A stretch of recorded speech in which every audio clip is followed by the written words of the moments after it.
আমাদের সাহেব, এই একটা পরিচয় শুধু তার দিলাম যে আমি তার মধ্যে কোনো ধর্ম বর্ণ দেখিনি তার মধ্যে।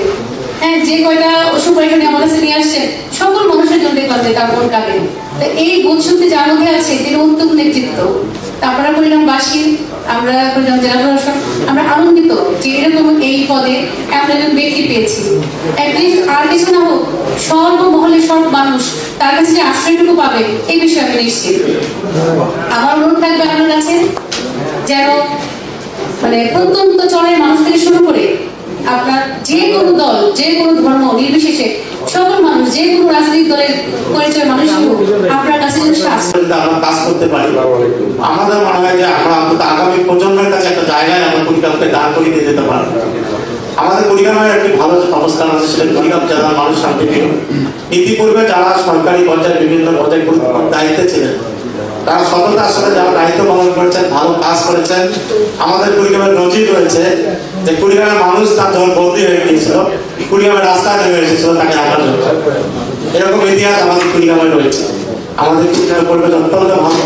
আমরা আপনাদের সবাইকে নিয়ে আমি মনে করি জেলা প্রশাসক মহোদয় তিনি অত্যন্ত দক্ষতার সঙ্গে, আন্তরিকতার সঙ্গে সবাইকে নিয়ে তিনি কাজ করার আন্তরিকতা রয়েছে। আমি যে কয়েকদিন তার সঙ্গে কথা বলেছি, অত্যন্ত আন্তরিকভাবে সে কাজ করতে চায়। আমরা চাই তার নেতৃত্বে আমরা কুড়িগ্রাম জেলার উন্নয়ন করতে। আমরা সবাই মিলে কুড়িগ্রাম জেলা সেইভাবে আমরা কাজ করব। এবং আমাদের এখানে জেলা বিএনপি নেতৃবৃন্দ রয়েছেন। আমি মনে করি যেহেতু আমাদের বর্তমান বিএনপি রাষ্ট্রীয় ক্ষমতায় রয়েছেন, আপনারা আমাকে সহযোগিতা করবেন। আমাদের যেহেতু আমাদের কুড়িগ্রামের কৃতি সন্তান অ্যাডভোকেট টুকুল কবির ইসলাম ভাই এবং আমাদের আরেকজন বড় ভাই অথবা 5,000 গুরু ভাই রয়েছেন, তাদের দুইজনকে নিয়ে যদি আমরা কুড়িগ্রাম জেলার জন্য অতিরিক্ত কিছু করতে পারি, পরিকল্পনা শুধু জেলা পরিষদ না, কুড়িগ্রাম জেলাকে নিয়ে আমাদের চিন্তা করতে হবে। প্রত্যেকটি জায়গা থেকে যেন আমরা কুড়িগ্রামে পরিকল্পনা করে আমরা যেন কুড়িগ্রামের একটা জায়গা দাঁড় করে দিতে পারি।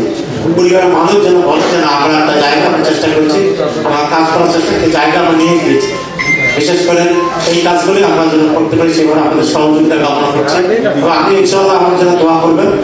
আমি আমার পক্ষ থেকে সততার সঙ্গে, যতটুকু দায়িত্বের সঙ্গে আমার দায়িত্ব পালন করা লাগে এ ব্যাপারে অবশ্যই আমি পালন করার চেষ্টা করবো ইনশাআল্লাহ। এবং আপনাদের আমার কাজ করতে আপনাদের সহযোগিতা রয়েছে, পরামর্শ রয়েছে। বিশেষ করে এখানে প্রধান নির্বাহী যিনি রয়েছেন কর্মকর্তা, উনি তো অবশ্যই ওনার সঙ্গে আপনারা সমন্বয় করে জেলা প্রশাসক মহোদয়ের সাথে পরামর্শ করবেন। আমরা সবাইকে বিশেষ করে এখানে উপজেলার পর্যায়ে নির্বাহী অফিসার যারা রয়েছেন তাদের সঙ্গে আমরা কথা বলে একসঙ্গে যেন আমরা প্রত্যেকটা বিষয়ে আমাদের অতিরিক্ত জেলা প্রশাসক রয়েছেন এখানে আমরা সবাই মিলে যেন একসাথে কাজগুলো করতে পারি, সেরকম সহযোগিতা সকলে কামনা করছি। এবং আমরা আজকের যে অনুষ্ঠানে আপনারা মূল্যবান সময় নষ্ট করে আমাদের আমন্ত্রণে এখানে অনেক উপস্থিত হয়েছেন, মূল্যবান সময় নষ্ট করে তাদেরকে ধন্যবাদ জানাচ্ছি, কৃতজ্ঞতা প্রকাশ করছি। এবং আজকে আমাদের সকলের